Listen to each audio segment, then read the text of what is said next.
perguntas que estão sendo muito realizadas e às vezes algumas informações não estão sendo muito explicadas. Vamos lá. O que faz um neuropsicólogo, né? Existem dois termos que estão sendo confundidos muito comumente. Um é neurologista, o outro é neuropsicólogo, tá? O neurologista é uma especialidade da neurologia, ou seja, uma ciência, né?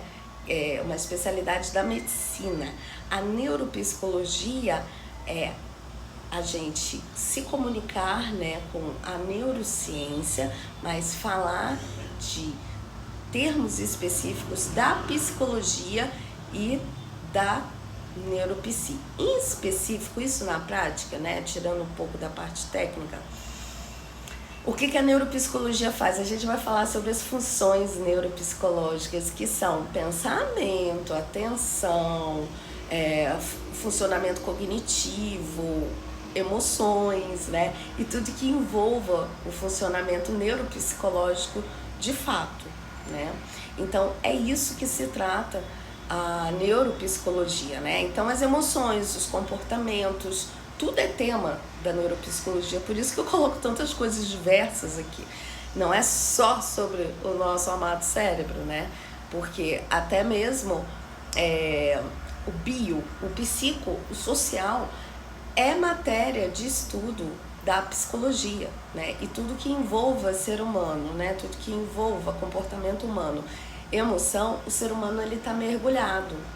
Então, quando a gente faz uma anamnese, quando a gente faz uma entrevista, a gente quer saber tudo daquele ser humano. A gente quer saber as primeiras fases do desenvolvimento, porque, por exemplo, os primeiros contatos até mesmo com a mãe, esse desenvolvimento, né, o biológico, faz parte, né, de como que esse cérebro, né, essas funções psicológicas vão se amadurecer e vão impactar na vida daquela pessoa, né, daquele indivíduo, daquele ser humano, tá? Então,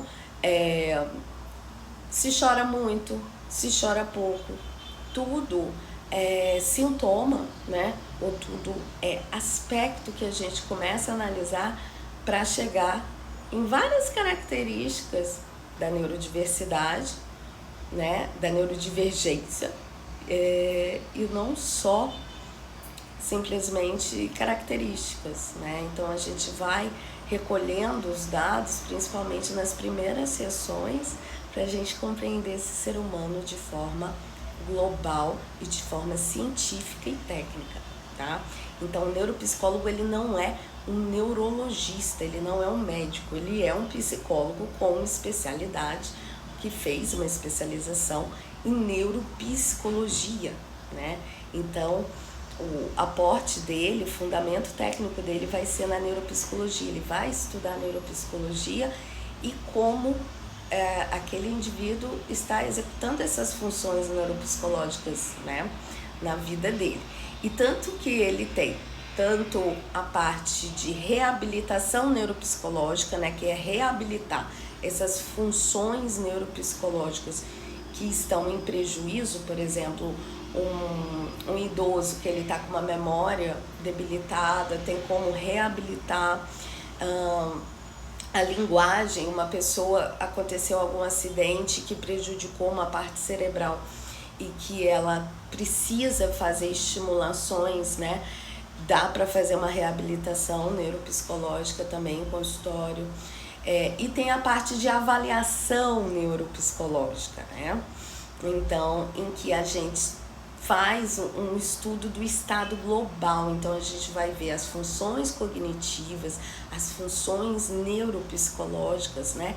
Para saber pensamento, inteligência, abstração.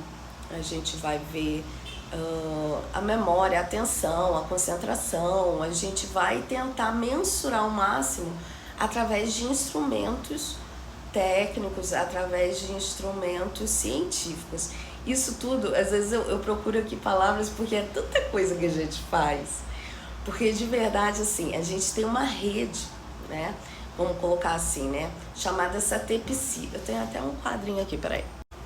Eu tenho um quadrinho aqui, olha, Linha do Tempo SatePsi. SatePsi, ele é um banco, vamos colocar assim, um banco de dados, né, de informações que tem os testes psicológicos. Aqui ele é a linha do tempo do SatePsi, que ele iniciou em 2018, né? Aí olha só, as evoluções do SatePsi.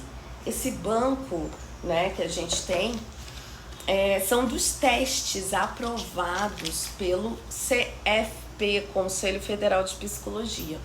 Então, tudo que a gente utiliza tem que ser aprovado pelo Conselho Federal de Psicologia. Então, a gente não pode fazer qualquer coisa, aplicar qualquer coisa. Então, tudo, precisa ser aprovado. Por exemplo, o BPA-2, que é a bateria psicológica de atenção, ele precisa ser da editora, né? Precisa estar seguindo os fundamentos, entre outros milhares de testes. A gente tem muitos testes nesse banco e a todo momento a gente tem que estar buscando, por exemplo, um teste que a gente muito utiliza para personalidade, que é o BFP. Outro dia saiu, há um mês atrás, ele assim, não foi, mas não podia usar mais, né? Não estava mais no SatePsi, o SatePsi tirou a licença dele e a gente não pôde usar mais, e depois de um mês já estava lá. Então, a gente tem que ficar de olho no SatePsi. A gente precisa saber se eles são regulamentados. A gente tem que comprar os testes originais. Se a gente faz uma avaliação psicológica pela internet, a gente usa esses instrumentos, né? Então, assim, tanto a parte física, né, que é no presencial, quanto no online, nós temos diversas modalidades. Então, assim, o ambiente de avaliação psicológica, ele é muito grande, muito extenso. Às vezes eu quero falar pouco, mas real, não tem como, né? Então, não é só entrevistar, né? E só entrevistar não é apenas uma entrevista, né? É toda uma estrutura, que nem outro dia eu mostrei para vocês o livro da Jurema Cunha, né? E dali a gente pega uma entrevista semi-estruturada para começar a falar com a pessoa. E aí tem o HTP, que é um teste de projeção, tanto com adulto quanto com criança. E aí vai. Aos poucos eu vou mostrando aqui, eu acho que é interessante a gente começar a trocar essa ideia, até mesmo para estudantes de psicologia. E quem sabe aí a gente consiga fazer um grupo de estudo, né? Para